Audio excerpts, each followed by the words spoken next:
Hi, I'm Carmela Wyatt with Stop Children's Cancer of Palm Beach County. I'm here today with the Ford family, Tate, Parker, and Mom. Hi. Hi. We're here today to talk about a certain kind of non-Hodgkin's lymphoma that Parker Ford here has been diagnosed with. And I want the family to tell you a little bit more about what the symptoms are, what to look for. We want to raise awareness of what to look for in your own child or you if you don't feel well, if you're a young person. So maybe, Parker, could you tell us a little bit more about your symptoms and how you found out? Yeah. So one morning I woke up at like 3 in the morning and I had like a super bad pain under my left arm, like my armpit area. And I like could barely lift my arm up. And I like put my hand under the feel and there was like a golf ball sized lump. So I went to school like feeling really sick.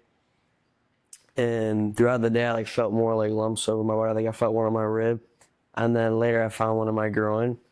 But I got in the car and I like told my mom that like something was off and like I didn't feel right. And she was kind of just telling me like, oh, you're probably just sick, like it'll be fine, like you're gonna be okay. And then we went to my pediatrician. We had a book appointment with her, and then she told us to go to the hospital. We ended up going to the hospital, and then they told me they like did it like a MRI. Was it MRI? A CAT scan. CAT scan. And they didn't like think it was like lymphoma at all. They said, what was it? Something. Just like a swollen lymph node if you're sick, that Right. kind of thing. And the doctor did prescribe you an antibiotic that day. And she had tested you for, remember, mono, flu, COVID, right? It's the first week of Sure. school. So we're thinking it's that. They all get sick the Correct. first week of school. Yeah. So then what happened next? So I remember I was taking the antibiotic, and then I ended up going on the boat with my brother and a couple of my friends. And I was feeling really sick. Like it was honestly kind of like hard to breathe. My chest really hurt. I was like super chill, like chills, feverish. And we went to the hospital again. They put me on IV, right? And then they did the same test. They did blood work. Everything came back fine. No one flagged anything. They told me I didn't have cancer. That was like the second time they told me like it's fine, like don't worry about it. And he told me to wait like a month. He's like, I wouldn't be worried. Like, if it was my children, like I wouldn't be worried. So you'd be okay. And then I like knew something was like really wrong. So I just kept telling my mom, like I don't feel comfortable about it. And then she told my pediatrician, and then my pediatrician like pre-admitted me to St. Mary's in West Palm. And so I went to West Palm.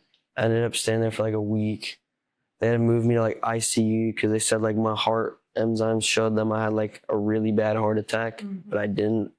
And then it just got even worse. And then infectious disease came. They tested me for like so many different things. And then that came out negative. And then they were like debating whether or not to send me to Miami in like a helicopter and ambulance to go to like hematology or oncology.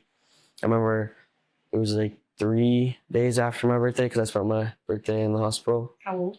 17. 17. And they sent me out of Miami, and I was there for like a week. And like kind of at that point, I kind of knew like something was like really wrong because they told me it was like either like an autoimmune disorder or cancer. And I kind of had a feeling. And then September 10th, Dr. Mahar came in my room and told me I had stage 4 non-Hodgkin's lymphoma, anaplastic T cell. Is that it? Yeah, large T cell. Right. So how did they actually end up finding out? Did they biopsy in a biopsy? Yeah, he had a PET scan. So initially, St. Mary's did a ton of blood work. They did something called a Carius test, and they test for over 1,400 different pathogens. Everything came back normal. So at that point, they knew that it wasn't anything that they could, Sure. Yeah. So they airlifted us to Miami. Within those first 48 hours, we spoke with 2 different doctors and rheumatology because he had inflammation. Some of the blood work was coming back suspicious, but they didn't know what exactly. So then within 48 hours, they scheduled a PET scan, which he had. And then, of course, we were able to tell on the PET scan that he had cancer. We just didn't know which type. So then within 24 hours, they scheduled a biopsy of the original lymph node that he had found that morning. And it came back as the anaplastic large T cell. Wow. And thank goodness, Parker, you were self-aware enough to know that this isn't the flu. This is more than that. Yeah. Good for you, because that's so important. If, your children are telling you, listen. Exactly. And take them somewhere else, second opinion. Yeah. And our pediatrician was amazing. She got us right into the hospital. We were not okay with waiting for 4 weeks, to Good biopsy for it. you. Yeah. Absolutely. Yeah. That's for a sure. long time. It's a really Things long move time. rapidly. Yeah. Yeah. Okay. So with that, where do you stand now, Parker, with your treatment? You went into remission. I did 6 rounds of like intensive chemo, Okay. like week-long rounds. So like I'd stay in the hospital for like a week at a time. Be like really like terrible chemo. I lost a bunch of weight, didn't eat for like a week, lost like 40 pounds, and was always sick. And then about January, I was technically cancer-free because I had a PET scan, a clear PET scan. Right. And then around like February, I had like these red spots like showing up on my skin. And then I felt like a lymph node in my groin. And I like told my mom, and then she told the doctor. And so we went down there. They did like a skin biopsy. And then the doctor told me that it came back as the same exact cancer I had before. And then that's when he was talking about like the bone marrow transplant and all. Okay. So that was all in 2025. Yeah. January. Yeah. So he finished treatment the second week in January was his last dose of chemo. And then we were told potentially, we'll do a PET scan follow-up in February, which we did. And of course, just before that, really just a few days, he started to get some symptoms on his skin. So we had those, biopsied, and that's when we were told. Okay. So that's a different symptom, spots on your skin you didn't have the first time, correct? So ironically, the first time that he did get sick and found the lump, there was one small spot. We had no idea what it was. I took him to a dermatologist that week. Again, this first week of being put on an antibiotic, you see a surgeon, you see a derm, you see your pediatrician, you go to the hospital 2 times. We had seen a lot of different people within that first week. Nothing. No. They thought it was eczema.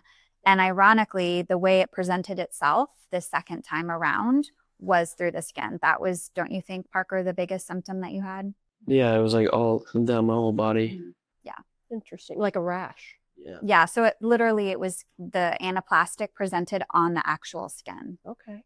So from today forward, what's the plan with treatment? What happens next? I want target cell therapy. So it's like pretty much chemo, but it only targets the cancer cells. So like that's why I still have like my hair and stuff and all that. I don't feel sick. I had to take that every single day. And then I go every 3 weeks for rituximab. So the 2 medications that he's on right now are called target cell therapies, which are great because, like he said, he's not losing his hair. He can eat. He goes every 3 weeks for an infusion of the brentuximab, which attacks the anaplastic part of the cell. And then he takes daily Lorbrena, which helps the ALK positive part. That's the other specific subtype of his cancer. So the combination of those 2 are what is keeping everything at bay right now until we go in for the bone marrow transplant. Okay. So bone marrow transplant comes after that. And when is this scheduled? August 14th. Yeah. First week of school. Yeah. Wow. Yeah. So how do you play into the bone marrow transplant? Can you tell us how you are involved in his treatment, actually? Yeah. So when we knew and like found out that we had to do the transplant, the first thing that they went and did was try to figure out who could be a donor for him. So the first thing they did was they went to my sister and I, because siblings are like the best. It's like the best. What is it like? The most ideal match. Yeah. So my sister and I went down. We got tested, and then I ended up being 100% match, which is like extremely rare, which is super cool. So yeah, I'm gonna be giving him my bone marrow, my blood, my immune system. So Wow. got to stay healthy and yeah, no. Awesome. So now, where and how does that happen? Do you just give blood? Does this take place in the hospital? Yeah, I have to go. I got to get put under anesthesia, and then they go into what? It's a bilateral bone marrow aspirate. So yeah, so he's had 2 of them to test for cancer, and now he's going to have one to actually pull the bone marrow out. Wow. It's just like my back, like lower back. Then they like go in different spots, grab it, and then while I'm sleeping, they grab like 1.5 liters of blood. Like along the spine. Not along the spine. It's like more like the tailbone kind of area. Okay. So Interesting. Yeah. I didn't know that. Yes. I like that. Yeah. That sounds like, Yeah. I hate to say, that's brother bonding. It Yeah. is. It Oh, is for goodness. sure. And we're so blessed. And the neat part about it is because they're 100% match, we don't have to do anything to his blood or marrow. So he'll essentially donate, or they call it a harvest, Right. on the 25th. And then on the 26th, Parker will then have a 24-hour transfusion, or close to 24 hours, a transfusion of all of his brother's marrow. Okay. You said 13, 24 hours. Yeah, 13 to 24 hours is how long it takes. So it sounds like when you say, bone marrow transplant, it sounds like a surgery, but really is just an infusion of his bone marrow to him. Right. But now Tate will be done, and it's just a slow, Yeah. basically. Just for the first 2 weeks, I have no immune system. Yeah. So I'll be super sick, and I had to do a bunch of like radiation and chemo in order to like kill everything in my body, in order for his bone marrow to come in and like rebuild like my immune system. Yeah, so when he's admitted on the 14th, he'll Mhm. have 3 days of intravenous drugs. 4 days. It's 3. The first day they're going to put a PICC line in. He has a port right now on his right side. The first day they'll put a PICC line in. The next 3 days they will give him IV drugs to cover all of his mucous membranes and his organs. And then he'll have 4 days of radiation. He'll do, 3 times a day. We met with the doctors a couple weeks ago, and they measured him. He got to see the room where everything's going to take place. Great. And then after that, he'll have 2 days of chemo. After that, Tate will have the harvest. And then the following day, Parker will have. Wow. The It's infusion. exciting, though, because this should make some real progress, I think. Yes. So which hospital are you going to? Nucleus Children's in Miami, Coral Springs, Very good. or Coral Gables. Yes. Yeah. Very good reputation. It's amazing. I can't say enough things about the Nicholas Children's Hospital. It has just been, sadly, our home away from home. But if there's anywhere you have to be for something like this, we just feel incredibly blessed. We really have connected with so many people on the staff. We've become friends. They really have taken such beautiful care of Parker. And we just are incredibly blessed to have such an amazing resource so close to home. They do their research. They're really Absolutely. fascinating. The Yes. stories that come out of that hospital. Absolutely. Sure. Okay, so we know the story. We know what your treatment protocol is. What happens? How can other people be involved? How can they help someone like Parker or any other, children, teenagers, young adults with cancer? What would you suggest is a way young people could get involved and make a difference? Well, I think right now just sharing Parker's story is beautiful. I think knowing that there are children that are going through this in your community helps you to kind of connect with it. I think that one big thing for us is donating blood, because that's something that's very important to us. He received many, many blood donations during his treatment. Tate will, of course, receive blood during his procedure, and then Parker will receive blood after. So I definitely think donating blood is one huge part that we can really share awareness about, especially for young kids your age. What do you think, Park?